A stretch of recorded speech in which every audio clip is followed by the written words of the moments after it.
The May sun beat down on the Stanford University graduation ceremony as 23,000 people filled the stadium.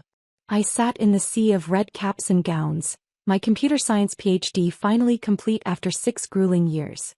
Around me, my classmates were taking selfies and texting family members, their faces glowing with excitement and relief. I checked my phone and saw 3 missed calls from my parents, but no congratulatory messages. Instead, there was a single text from Dad that made my stomach drop. "Your mother and I have discussed it. After today, don't expect any help from us. You're 28 years old and it's time you learn to stand on your own 2 feet. We're cutting off all financial support effective immediately." I stared at the message, feeling a familiar mix of hurt and frustration. Even on my graduation day, a day that should have been about celebrating my achievements, Dad was finding a way to remind me that I was a disappointment. The truth was, I hadn't asked for their help in over 4 years. I'd been supporting myself through graduate school with research assistantships, teaching positions, and what Dad dismissively called my computer hobby. But in his mind, I was still the irresponsible child who needed constant reminders about financial reality. "Alex, you okay?" whispered Jessica, the friend sitting next to me. "You look like you just got bad news." I showed her the text. Her jaw dropped. "On your graduation day? Seriously? What kind of parent?" "The kind who thinks I'm wasting my life," I said quietly. According to Dad, getting a PhD in computer science was just an excuse to avoid getting a real job for 6 more years. Jessica shook her head in disbelief. Around us, families were cheering and taking photos as graduates walked across the stage. I could see other parents in the stands, beaming with pride as their children received their diplomas. My parents were somewhere in the crowd too, but apparently more concerned with teaching me life lessons than celebrating my accomplishment. My phone buzzed with another text, this time from Mom. "Your father is right, Alexandra. It's time to grow up and face the real world. We won't be bailing you out anymore." Bailing me out? I hadn't asked them for money since my sophomore year of undergrad. In fact, I'd been sending them money recently. Small amounts when I knew they were struggling with bills, always disguised as gifts or loans I insisted they didn't need to repay. "Dr. Alexandra Bennett," called the announcer, and I realized it was finally my turn to cross the stage. I walked across the platform in a daze, shook hands with the dean and accepted my diploma. The PhD I'd worked 60-hour weeks to earn, the research that had already been cited in dozens of academic papers, the algorithms I'd developed that were being used by major tech companies, all of it suddenly felt diminished by my parents' message. As I walked back to my seat, my phone rang. The caller ID showed David Chin, CFO, and I almost declined the call. David was my chief financial officer at Spectrum Analytics, the company I'd founded in my 2nd year of grad school. He knew I was at graduation and wouldn't call unless it was urgent. "David, I'm literally at my graduation ceremony," I whispered as I answered. "Alex, I'm sorry to interrupt, but I have news that couldn't wait." His voice was practically vibrating with excitement. "The IPO launched 15 minutes ago." My heart started pounding. We'd been preparing for this initial public offering for 8 months, but the final approval had come through just last week. I'd been so focused on finishing my dissertation that I'd almost forgotten today was the launch date. "And?" I asked, though I could tell from his tone it was good news. "Alex, we priced at $28 per share, which was already above our target range. But the market response..." He paused for dramatic effect. "We opened at $47 and we're currently trading at $52. The company is valued at $6.2 billion. The words hit me like a physical blow. $6.2 billion. I own 73% of Spectrum Analytics, which meant, Alex, are you there? He just became a billionaire. A multi-billionaire. I was so shocked that I forgot to lower my voice. Are you serious? $6.2 billion. Several graduates around me turned to stare. Jessica's eyes went wide. Dead serious. The Wall Street Journal is calling it the most successful tech IPO in 5 years. CNBC wants an interview this afternoon. Bloomberg is running a feature on you as the youngest female billionaire in tech. Alex, you did it. I was trying to process this information when I noticed that more people around me were listening. The words billion and IPO had a way of cutting through graduation ceremony chatter. David, I'm surrounded by people. Can we talk about this later? Of course, but Alex, there's one more thing. Goldman Sachs is predicting the stock will hit $65 by the end of the week. If they're right, we're looking at a $7.8 billion valuation. My hands were shaking as I hung up the phone. Jessica grabbed my arm. Did he just say billion? With a B. I nodded, still in shock. Around us, other graduates were staring and whispering. The news was spreading through our section like wildfire. That's when I saw my parents making their way down the stadium steps toward the graduate seating area. Mom was clutching her purse tightly, her face set in the stern expression she wore when she was about to deliver a lecture. Dad was checking his phone, probably preparing to send another message about my need to become financially responsible. They reached the edge of the graduate section just as my phone rang again. This time it was Maria Santos, our head of public relations. Alex, congratulations. The IPO is already making headlines. I have interview requests from every major business publication. The Today Show wants you on tomorrow morning, and Fortune is fast-tracking a cover story. I could see my parents getting closer, pushing through the crowd of families and graduates. They clearly had more to say about my financial irresponsibility. Maria, I'm still at graduation. I know, and I'm sorry to call, but this is huge. Spectrum Analytics is being called the next Google. Your facial recognition software is going to revolutionize everything from security to social media. The Pentagon contract alone is worth $400 million. My parents were now close enough to hear if I spoke at normal volume. Part of me wanted to hang up and avoid the confrontation. But another part of me, the part that had been dismissed and criticized for years, decided it was time they heard the truth. Maria, can you repeat that? I want to make sure I heard the numbers correctly. Of course. Spectrum Analytics went public this morning at a $6.2 billion valuation. Your 73% stake makes you worth approximately $4.5 billion. The Pentagon contract is worth $400 million. Microsoft just licensed your technology for $200 million, and we have deals pending with Apple, Amazon, and Facebook. I put the call on speaker. The facial recognition algorithms you developed are being called a breakthrough in artificial intelligence. MIT is offering you a full professorship, and the National Science Foundation wants to fund your next research project with a $50 million grant. The graduates around me had gone completely silent. Even the families nearby had stopped talking to listen to this surreal phone conversation happening in the middle of a graduation ceremony. My parents reached my row just as Maria continued. Alex, you're about to be one of the most famous entrepreneurs in America. The story is already trending on social media.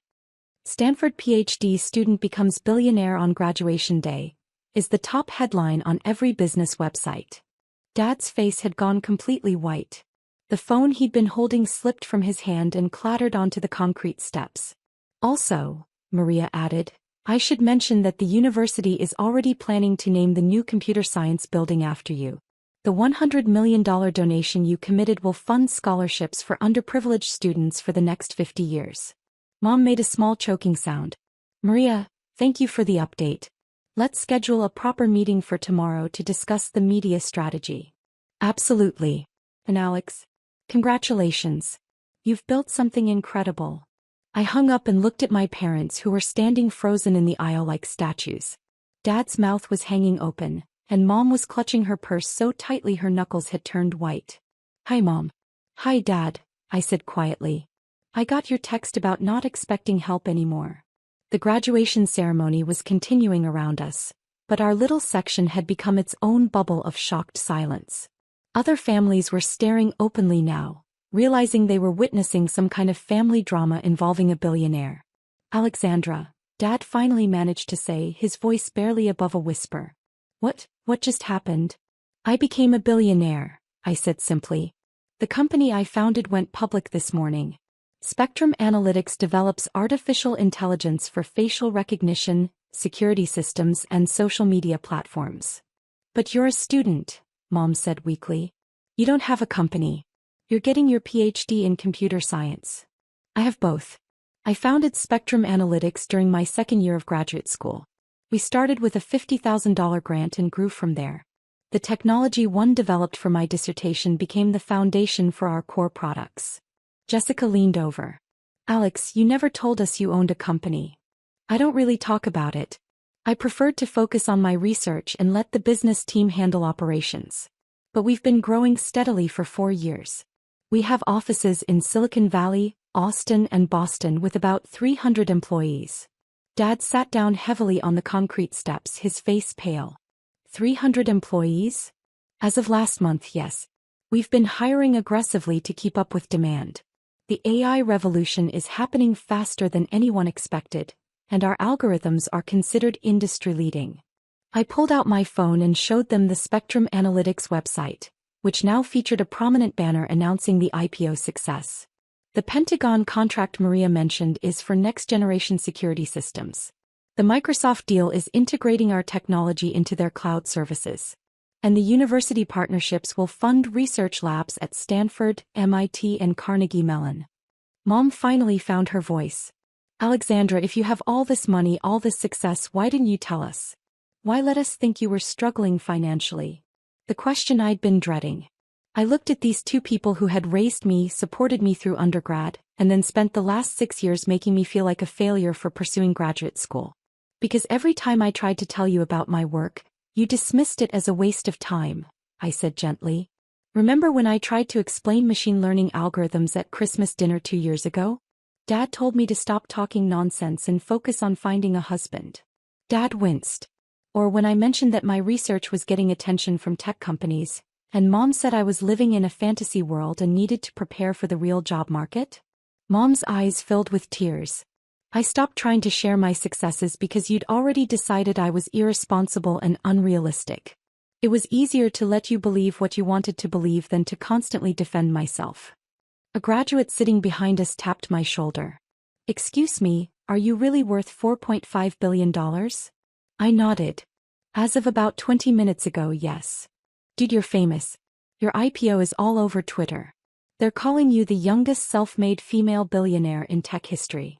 More people were pulling out their phones, probably Googling my name and finding the news articles that were apparently already being published. I could see the exact moment when strangers realized they were sitting next to someone who had just made financial history. But all I cared about was the two people standing in front of me, looking like their entire worldview had just been shattered. Dad, I said, you texted me this morning saying I need to learn to stand on my own 2 feet. I've been standing on my own feet for 4 years. I've been running a company, managing employees, securing contracts with the biggest tech companies in the world, and conducting research that's advancing the field of artificial intelligence.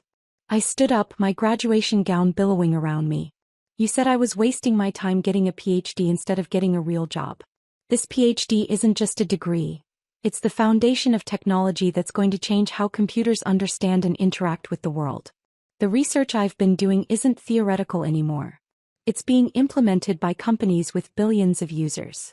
The ceremony was still ongoing, but more people in our section were openly listening to our conversation now. Some were recording with their phones, probably planning to post about witnessing this moment on social media. But most importantly, I continued, you told me not to expect help from you anymore. That's fine because I haven't needed help in years. In fact, I've been helping you. I pulled up my banking app and showed them a series of transactions going back 2 years. The mysterious gift card that paid for Mom's car repairs last year? That was me. The scholarship that covered cousin Emma's college tuition? That was the Spectrum Analytics Educational Foundation, which I personally fund. The anonymous donation that saved Dad's bowling league when they couldn't afford new equipment? Also me. Dad stared at the phone screen, his face cycling through emotions I couldn't identify. I've been taking care of this family quietly for years, I said. Not because you asked me to, but because I love you. Because despite your constant criticism of my choices, you're still my parents. Mom was crying openly now. Alexandra, we didn't know. We thought you were struggling. We thought we were helping by pushing you to be more realistic. I understand why you were worried. But you never asked about my actual situation. You assumed I was failing because my path didn't look like what you expected success to look like. A reporter had somehow gotten into the graduate section and was making her way toward us with a camera crew. I realized this conversation was about to become very public very quickly. Mom, Dad, we need to finish this conversation somewhere private. I think we're about to be surrounded by media. Dad looked around and seemed to notice for the first time that we had attracted a considerable amount of attention. Graduates and families were openly staring, phones were out recording, and there was definitely a news crew approaching. Alexandra, he said quietly, I owe you an apology. We owe you an apology. We've been so wrong about everything. We can talk about it later. Right now, I need to get out of here before this becomes a circus. But it was too late. The reporter reached us just as security started trying to clear a path. Alexandra Bennett? I'm Jennifer Walsh from CNBC. Congratulations on the IPO success. Can you tell us how it feels to become a billionaire on your graduation day? Cameras were rolling, phones were recording, and my parents were standing there looking completely overwhelmed by the sudden media attention. It feels surreal, I said honestly. 6 years ago I came to Stanford to pursue research in artificial intelligence. I never expected it would lead to this level of commercial success. What's next for Spectrum Analytics? We're focused on continuing our research partnerships with universities and expanding our work in ethical AI development. The goal has always been to create technology that benefits society, not just generate profits. And what about your parents? They must be proud of your success. I looked at Mom and Dad, who were still processing everything that had happened in the last 30 minutes. My parents have always supported my education, even when they didn't understand my career path. I'm grateful for the foundation they gave me. It was a diplomatic answer that protected their dignity while acknowledging the complicated truth of our relationship. The reporter asked a few more questions, but security was already moving us toward a private area where families could congratulate graduates without media interference. As we walked away from the cameras, Dad finally spoke. Alexandra, I need you to know that I'm proud of you. I'm so proud I don't even have words for it. And I'm ashamed of myself for not seeing what you were building. Dad. No, let me say this. I thought I was protecting you by pushing you toward what I saw as stability. But you were already building something more stable than anything I ever imagined. You were building the future. We reached a quiet area under some trees, away from the crowds and cameras. I'm sorry, he continued. I'm sorry for the text this morning. I'm sorry for years of making you feel like your dreams weren't valid. I'm sorry for not trusting you to know what was best for your own life. Mom stepped forward and hugged me tightly. We're so proud of you, sweetheart. And we're so sorry we made you feel like you had to hide your success from us. You didn't have to hide it, I said. I chose to because I wanted to focus on the work rather than the money. But I should have tried harder to help you understand what I was doing. What you were doing was changing the world, Dad said. And we were too busy worrying about conventional success to see it. My phone buzzed with another call from David. The financial world was apparently moving fast today. I should take this, I said. David, what's the update? Alex, we just crossed $7 billion in market cap. And there's something else. Goldman Sachs wants to discuss a secondary offering that could value the company at $10 billion within 6 months. I looked at my parents, who were listening with expressions of wonder and disbelief. Also, David continued, the White House just called. They want to discuss your joining a presidential advisory committee on artificial intelligence and national competitiveness. The White House. I repeated. The president personally requested you for the committee. Apparently, your work is considered essential to maintaining America's technological leadership. I hung up and turned to my parents, who looked like they were having trouble processing any more shocking news. So, I said with a smile, I guess I should update my resume. Dad laughed, actually laughed, for the first time since he'd arrived at graduation. I think your resume is probably fine, he said. But Alexandra, I want you to know that whether you were worth $4 or $4 billion, you're still my daughter and I love you. I love you too, Dad. Both of you. And despite what happened this morning, I'm glad you're here for my graduation. We wouldn't have missed it for the world, Mom said. Even if we didn't understand how significant today really was. As we walked back toward the graduation ceremony, which was still ongoing, I realized that becoming a billionaire wasn't the most important thing that had happened today. The most important thing was that my parents finally understood who I really was, and that despite years of misunderstandings, our family was still intact. My phone buzzed with a text from Jessica. Your IPO is the top trending topic on Twitter. Also, can I get your autograph? I want to tell people I graduated with a billionaire. I laughed and showed the text to my parents. I guess our daughter is famous now, Mom said. She always was, Dad replied. We just didn't know it yet. That evening, as I sat in my small apartment, which I'd probably be moving out of soon, I reflected on how much my life had changed in a single day. I'd graduated with my PhD, become a billionaire, gained international recognition, and most importantly, reconnected with my parents in a meaningful way. My phone had been buzzing constantly with interview requests, congratulations from colleagues, and investment opportunities. But the message that meant the most was a simple text from Dad. "Proud of you, kiddo. Always have been, even when I was too stubborn to show it."